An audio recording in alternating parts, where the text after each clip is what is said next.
I first just want to mention it was so kind of you to send that email. That was like one of the biggest thrills of our career to get that from you. So thank you for that. Oh, it's very nice. You're welcome. And great work is a source of enthusiasm. It always is, and this is just a brilliant, brilliant film. And it's audacious and bold and everything else. I mean, I really was not, blown away by it. I haven't read the novel. My wife had read the novel. Wow. And she thought it was great too. So, but it's that's great work. Just has always been a turn on. So, but let me ask you something. You guys, you grew up in Cleveland, and is it the case that when you were 14, 15, 16, and you're driving around Cleveland, you're seeing things, or there's a sense of the city, or there's something to do with the light or the rain as you're driving across a bridge that, it's stored images or feelings or ambiance that you then, have invested into, Sherry? Yeah, our upbringing in Cleveland was really impressionable on us. We grew up at a time of like very high drama in Cleveland. The 70s and the 80s. Cleveland was going through a really difficult time economically. The economy was crashing. It was a largely industrial economy, and the city was just kind of. We grew up in an urban neighborhood on the east side, and the city was just kind of like changing and falling apart and even disappearing around you as you were growing up. And it's sort of psychologically very impressionable on in your youth. On top of that, our dad was a politician. Our dad was a city councilman. He was an activist. He was very into championing the sort of poor and disenfranchised. So we were very much, our family felt like we were on the front lines of the fight against sort of the economic hardship that was happening there. And the other thing too, like Cleveland was a big melting pot. There were a lot of different cultures. It was very balkanized in terms of neighborhoods between different ethnicities. And it was, as a kid, it's kind of an adventure moving around these different neighborhoods and hearing people speak differently and act differently and seeing Slavic lettering on windows and, it was an adventurous place to grow up, and it was a highly dramatic place to grow up. So I think, and also we grew up in a big extended Italian-American family. So, we would spend every Sunday at our great-grandmother's house with the big extended family, and we would hear stories around the table. And there was a lot of storytelling and the sense of our family being an immigrant family and that whole journey. So I think, in our youth, we were sort of the intersection between place and sort of personal identity and sort of narrative, like all kind of crashed into one another. That sounds very similar to my own experience growing up in Chicago. Also inner city. There was just something that directors who came from inner city Chicago didn't make comedies, and directors who came from the suburbs did. That's awesome. That's right. Pretty accurate. It's pretty accurate. So what drew you to Sherry? Or we kind of talked about that in a way, to the Nico Walker novel, but particularly the unusual structure of it. Well, we've been experimental in nature. I mean, Steven Soderbergh discovered us when we were in our early 20s. We'd made a non-linear, riotous movie called Pieces that never got released, that went to the Slamdance Film Festival. A very polarizing movie. It was a you love it or you hate it kind of film. Super audacious. And it was very similar to Soderbergh's Schizopolis. We would cut to the screenplay at moments in the film. Characters were talking to camera. It was everything that we could do that was sort of French New Wave influence we threw into the movie. And so, we have a penchant for experimentation. We like disruption. You grow up in a place like Cleveland, you get a chip on your shoulder. It's a city that's made fun of constantly. So you're into that disruption. You're into pushing back against the system. And this book in particular, the voice seems so authentic to what was happening around us when we grew up and what is happening now in that city, with disenfranchised, fatalistic personalities that don't feel like they have an opportunity to escape, who are turning to these scientifically engineered drugs that are built to make you addicted to them, to make money. And it just felt like he had captured that voice so well in the book that we wanted to instigate a conversation by making a movie about the subject matter. As we said, Nico worked at the same restaurant I worked at 10 years apart. He's the author of the book. So we had this, very similar upbringing, but very different paths. And we've also had, family members die from the crisis. Others are struggling with sobriety. So it's a very personal movie for us. This says a lot. One of the things that's outstanding about Avengers is, for me, was that the story structure was so solid, and the kineticism, it wasn't gratuitous kineticism, and so what you're saying makes so much sense, because it's so ambitious narratively, and and your guy's career has been ambitious. If you ever get a chance, I don't know if you know Al Pacino or not, but he's got a whole theory about people rising up from the lower middle class. It's and how that manifests itself in the art that they do. It's I'm from that. It sounds like you guys are from that. I mean, urban lower middle class. What kind of work comes out the other end of that? So if you get a chance to talk to him about it, I'd ask. I'd love to hear that one day. Yeah. I love it. Could you talk about Chiara Bravo? She's certainly a shock and a surprise. Yes, she is. She's, I mean, look, part of what was like really affecting about us, about this story, is how young these people are. And I think that was something we lit on very early with Tom Holland, thinking of him in the role. And so, there's moments in this movie, you're watching it, these people are going through like very severe, complicated issues. And they're kids, basically. And Sierra is a wonderful actress. Certainly, when we saw her audition, it's a difficult and challenging role because the movie is told entirely from Cherry's point of view, not just on a sort of narrative structure level, but on a stylistic level. We tried to come up with a variety of techniques to really sort of texture the entire experience to Cherry's perception of what it was, as opposed to some objective perception of what's happening at any given moment in the story. So her character, Emily, is very much colored by that constantly. So we needed an extremely strong actress in that role, somebody who could really build a character, give her a history, give her layers, give her a life that went way beyond what was represented in the screenplay, and what sort of the screen time, so to speak, in the film. And she delivered in spades. I mean, she built a character who just, again, from her audition forward, just spoke to Joe and I and seemed to just grab us. So she's a really well-trained actress. She's done a lot of work, even though you don't know her well, or most people don't know her well. She's young. We had never seen her before her audition, but she's remarkable, and she killed herself for the role. How do you guys, as a duo, how do you work together directing? I mean, it's interesting. Our process was formed in the very early stages of the DGA allowing duos to be a bona fide, directing team. When we started directing, it was 93, I think, 94, in that range. And the brother duo that was very popular at the moment were the Coens, right? But they didn't get the waiver from the guild, so they were working as a producer and a director. They had a very specific style of working that was very secretive, so we couldn't find a lot of information about how they worked. The Hughes brothers had come out with a fantastic film called Menace to Society, and they were sort of the first famous bona fide team, and they had divvied up the task. One of them dealt with the camera, the other dealt with the actors. Anthony and I tried a process like that. We were 22, 23 at the time, making a credit card movie. We went, well, we don't know how to direct a film. We grew up in Cleveland. We had to read a book. There's one guy who was a DP. We called him, and we asked him to shoot the movie, and our friends and family were the grips and the gaffers and the caterers and cast. And, we tried to divvy up the process the first few days of working together, and we hated it because we both felt like we wanted to be involved in every aspect of it.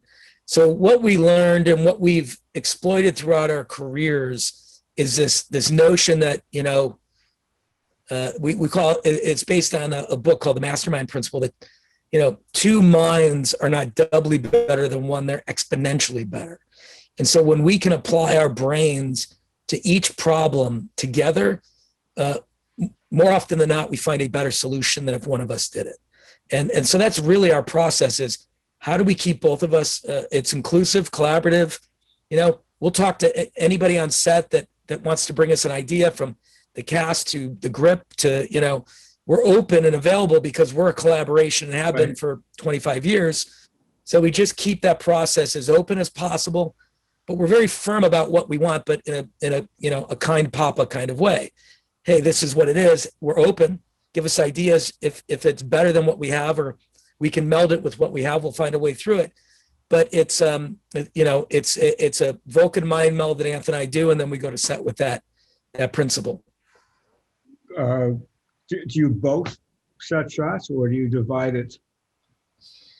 We both do. Yeah, we both. No, we like doing everything together. So I think it's a little bit of like, look, we have, again, strong collaborators who work with us. We work with the same camera operator for 9 years now, Jeff Haley. And we've invited him into our process now. So he knows how we think and what we like. He knows how you're blocking it. He knows already what kind of... Exactly. Understands what we're chasing, what we're looking for. He's very performance sensitive. We're very performance sensitive. I was an actor before I was a director. So we paid, extra attention to actors and casting, and, sort of pride ourselves throughout our careers of the cast that we've introduced to the world, the people that we brought into the scene. So it really is just us moving from each element together and talking through it, and then finding the key collaborator that we can keep in the family that moves forward with us, that also becomes part of that conversation, from our editors to our composers, etc. Okay, it's fascinating to have this discussion, because for me, it would be, I'm very close to my brother. He's got nothing to do with cinema, but perhaps we could work together as a team. But it's what you describe. I totally understand it. It's also completely alien, but it's. Well, I was just going to mention, it's so funny because people always seem to have two reactions to the fact that we work as a team. They either say, "Oh, geez, I would love to be able to do that with my sibling," or they say, "Oh my God, I could never do that with my sibling." It's like one or the other. I can't remember which director it was who came to visit us on set, and he was sitting behind us. And at the end of the day, he went, "Oh my God, listening to you is like listening to the conversation that I have in my head all day long, but you two get to sit there and have it with each other." He goes, "It must be very refreshing to have someone to bounce it off of." Should I do that? No, I shouldn't do that. Why? That's the worst idea I ever heard of. That's it.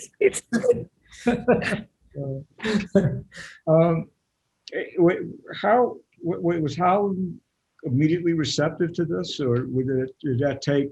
I mean, what was his reaction to the material when you first gave it to him? He reacted, he reacted quite strongly. We had a really strong relationship with him ever since, we cast him as Spider-Man. And from that moment, from that process, it was a difficult role to cast, as you can imagine. There's a lot of pressure on that choice. So it was an involved process, and we felt very strongly about him from the first time we saw him. So we developed a very intimate relationship with him through the auditioning process for Spider-Man. And that just continued through our working relationship together over 3 films in the MCU. So we had a very tight relationship with them. I mean, that was one of the things we enjoyed most about doing those MCU movies, is that we got to work with these phenomenal actors over multiple films, over multiple years. And, you do develop, as you develop a nice relationship. You start to understand one another very well on a creative level. And you also understand one another on a personal level. So we definitely had that sort of very thick relationship with Tom. So by the time we brought him the material, Joe and I really felt that he activated this material for us. We knew the material was challenging, it was dark, it was difficult. We wanted to find a way for people to want to watch this movie. And when we started thinking about Tom as the lead character, it kind of broke it open for us. And all of a sudden the movie felt like possible for us, because it was, you'll go with Tom Holland on this kind of ride because he's so charismatic, so likable, so winning. And so he took to it right away. He knew it was, I think he knew it was challenging, but I think the trust that we had built up with one another through those years sort of made him feel like this was the right choice for him at this time. Oh, I mean, you get this immense access into that kind of interiority of that character, because he's because he's not conventionally handsome. He's none of those things. So he just the surface is inviting because it feels authentic and it's not conventional. So and I noticed Phil Ivey. I was also like Mosul, by the way, coincidental. I've known Matt for forever, and as Phil Ivey was the production designer on that as well. You guys produced Mosul. We did. Yeah, but I have to say the facility of going into imagery that suddenly out of nowhere looks like it was shot on infrared film and all of that, the facility of the cinematic, the purely cinematic form of storytelling, how the story tells itself in all the different aspects of cinema is really, I thought, it was so engaging and unusual. And before I forget it, if you can't make a film like this now, when can you? I mean, in your own career trajectory, I mean, this is, and many people don't. Many people find themselves in the situation that you're in, and they don't have that reservoir of lust for this kind of story to tell, this kind of cinema. So it's that's why I sent you the emails. It's good for you guys that you were doing this now. That was great.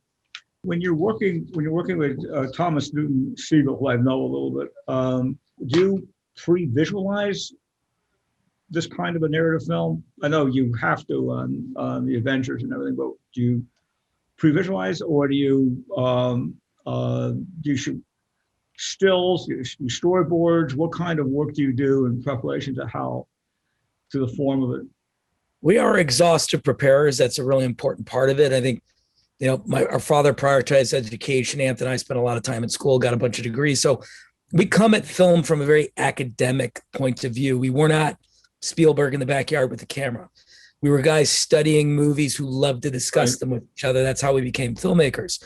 So the process we like is an academic process. And Tom is a very well-prepared DP, very thoughtful, very, voracious appetite for conversation around, execution. This movie we came up with very early on. We wanted to have this distinct style as you move through each cycle of the film, changing lenses, changing color palettes, changing performance style, changing tone. It goes from magical realism to absurdism to, hardcore realism to, horror to, detached irony, and then into redemption. So the movie's complex in that it's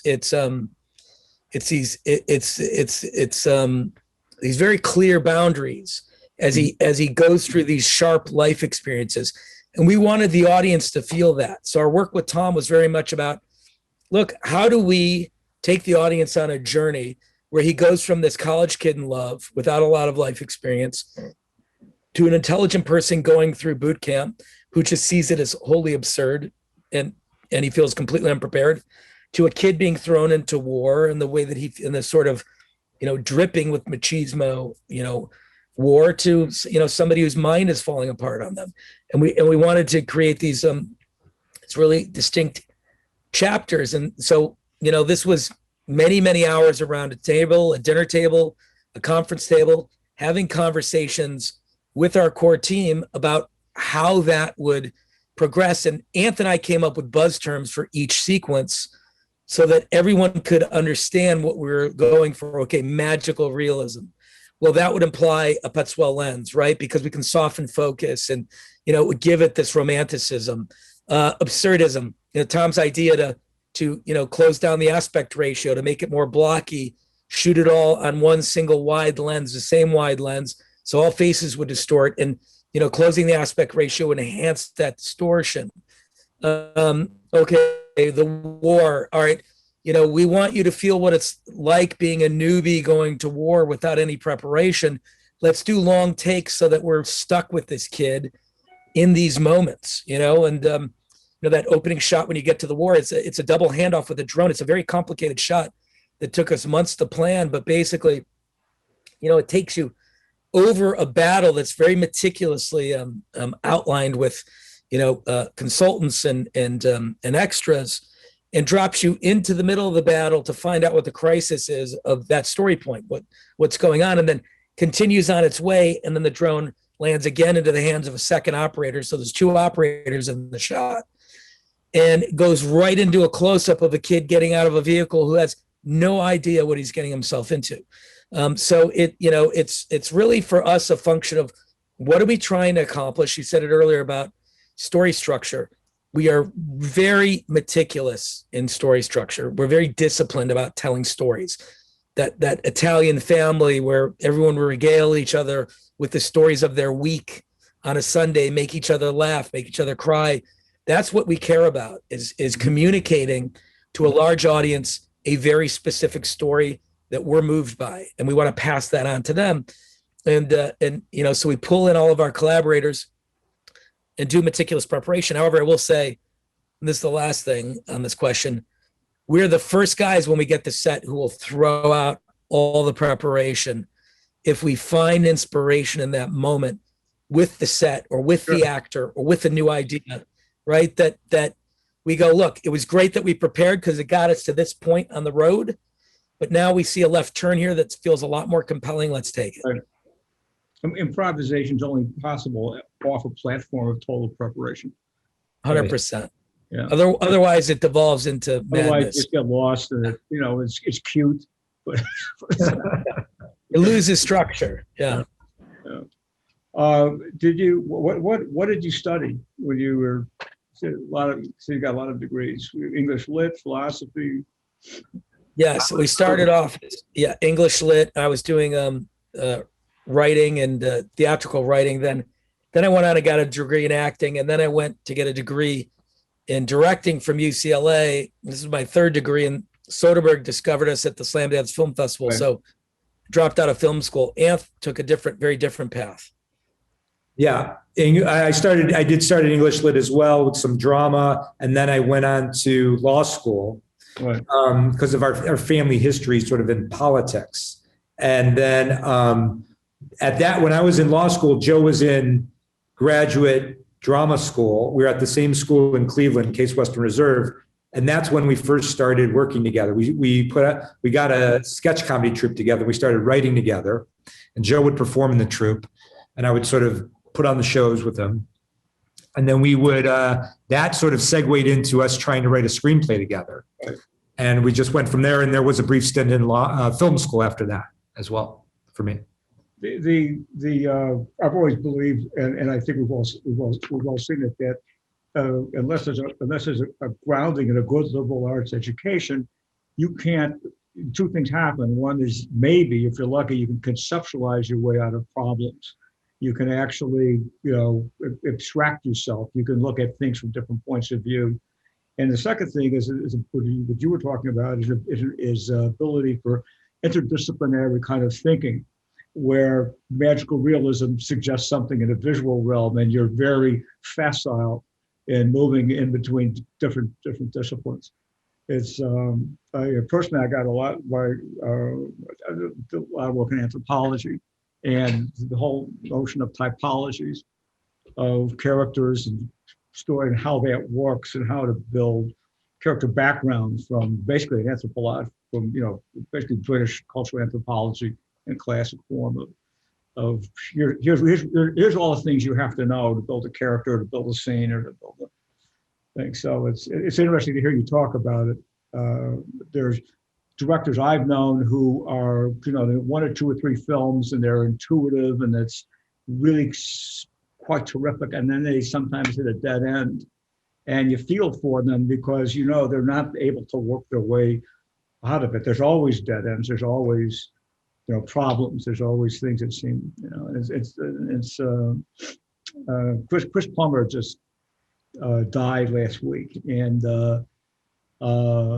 he was an example of kind of what we're talking about. He probably personified the deeper sense of culture than anybody I ever met from his background. Anyway, that's fascinating, by the way, Michael. Though that's sort of the most distinct way I've ever heard it put or enunciated. The process of directing and how inspiration has to meet discipline. Otherwise, inspiration can take a nosedive. And what is there to support it if you don't have it anymore? And how do you keep moving forward with longevity?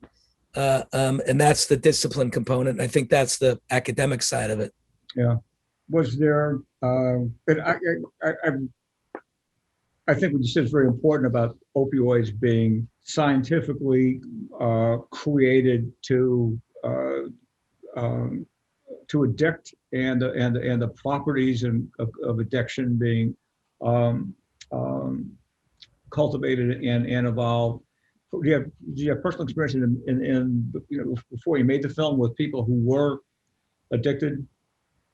Very personal experience, and stood over the graves of family members at funerals that died from opioid overdoses. So it's Cleveland is a city just gripped by the crisis right now. While we were there shooting the movie, there was a fentanyl bust downtown about 10 blocks from where our offices were, enough fentanyl to kill everyone in the state of Ohio 4 times over.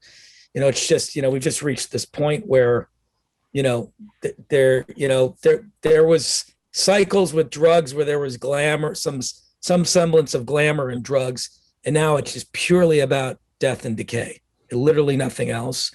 And it's weird because death is being commoditized in this culture in a way that I don't know if we've just become so fatalistic, but from the pandemic to the opioid crisis, it's like there's either not a fear of death anymore as a culture or a society, or a race for it, and these drugs sort of represent that this is it's suicide. It's a slow suicide for some, but it's certainly not it's not being addressed in a way that you would expect with the amount of casualties that we're seeing. Right. But going hand in hand with urban decay and alienation is classical. It is classical. You're right. 100%. Yeah. What's really unique about it too is we're sort of having a moment now with the pandemic where you're seeing a mistrust of the medical system, a questioning of the medical system, questioning of medical recommendations and practices, and where people have this history now for the past 20 years with opioids, where they've been misapplied and abused by the medical system. You've had a pharmaceutical industry that has pushed these things. You've had a sort of a doctor system that's misprescribed them, and you've had a delivery system that's allowed for like the massive abuse of these drugs.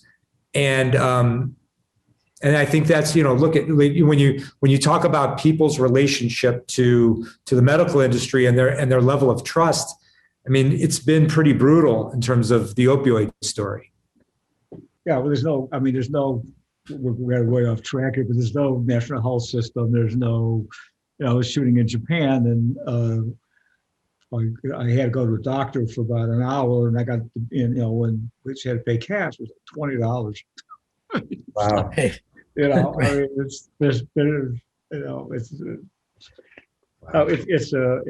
a mess. And death isn't happening to me or you. It's happening to them. It happens on social media. When they had to sell war bonds, there was an advertising campaign. This is why we fight. This is why you buy war bonds. This is why we're doing what we're doing. There's nothing emerged from the pandemic that says here's the inside of your lungs here's what you look like when you're dying. Here's what the inside of your lungs look like from this thing. Wear a mask. I mean, there really was no really tough, gruesome image making the way there was on the anti-smoking campaign. Finally, 20 years ago. Is there something else you guys want? That's about something else you wanted to talk about? I mean, this is, look, you know, I don't know if you've read interviews, but we often refer to your work as a huge influence on us. And the most impactful 10 minutes I've ever had in a movie theater was the bank heist in Heat. I literally felt like I was in the middle of a bank robbery and my pulse was racing and I was sweating. And I thought, wow, if a two-dimensional image can have this kind of visceral effect on me, this is the real power of cinema. So this is, you know, for us, you know, we're sentimental Italians. It's very, you know, it's a highlight for us to be able to sit here and talk to you about a movie that's been a journey in our careers to make. In a lot of ways, is a companion piece to our first film that never got released as Movie Pieces. So it's a great experience because we prioritize, you know, the work experience as much as we do interacting with other people. And you said this earlier, and I think it's very true. And it's probably the last thing I'd have to say about this movie. And I thought it was exceedingly well put. That we are otherizing and dehumanizing at a dramatic pace. And I don't think we could, this isn't people sitting around going, oh, it's worse now than it's ever been. It really is worse now than it's ever been. Right. And I think we have technology to blame for that. And I think that I don't know that we were prepared or built to survive the internet, that the human psychology was built, to survive the internet. We may find it's too late by the time we realize that's true. But, you know, if the movie is about anything, it's about empathy and it's about hope. And we're trying to make this character empathetic. And we're trying to get you to have an emotional experience while you watch it, not an intellectual experience where you push it away from you. And so if we want anyone to take anything away from this conversation, it's that, you know, empathy is anemic right now. And if we can't reverse that trend, we're probably in a lot of trouble. Agreed. Well, congratulations. I mean, I think it's a really brilliant piece of work. And it's it really is, it's to your credit that this film was this good. So. Thank you. We appreciate it, Michael. Much, yeah. You know, yeah, like Joe was saying, like a lot of our entire sort of film education has basically been Joe and I dialoguing with one another about what we love and hate about movies and, you know, what we're aspiring to do as filmmakers. And like you have factored into so many of our conversations. It's I can't even overstate it. So it's amazing for us to be able to speak with you. Thank you. Well, thanks. It's everybody does the same. We all kind of do the same thing. It's funny what the experiences you have as a filmmaker. I saw George Cukor when I was just out of film school in a film test at Shepparton, and he couldn't work because he hadn't gotten a work permit. I was working at 20th Century Fox at the time in physical production in Soho Square, and there was another director who was directing an actress that he was auditioning, and they worked for like 20, 30 minutes and nothing was happening. And George asked if the other director minded if he said something to this actress. And he goes up there and he talks to her for about 10 seconds and the performance is transformed. I don't know what he said, but the lesson I got from it was you're supposed to be able to do that. You know, you're supposed to be able to communicate something like that to an actress. You know, so you pick up these, you know, these inspirations come from other people's work that we build on. And you're talking about the authenticity and the bank robbery in Heat. The bank robbery in Heat is as it is because the basis of it is totally authentic. It's built on real experience, and then everything about it is authentic. And the actors could do and did do everything in that bank robbery with live ammunition on the LA County Sheriff's shooting ranges, which I took over. And that's why they look so competent, because they are that competent. And, you know, and so that is a process of attitude. And it's, you know, if you go into a prison and you see a guy pick up a bottle. He doesn't pick up a bottle like this. He picks up a bottle like this. There's an attitude to it, you know, and you see these movements and you start putting all these things together. And that was so stunning about Sherry, is that it's such an authentic, deep dive into a life and, you know, and the human experience. So I appreciate that, man. thank you for making it. So Thank you, Well, sir. thank you for great. doing this, talking to us.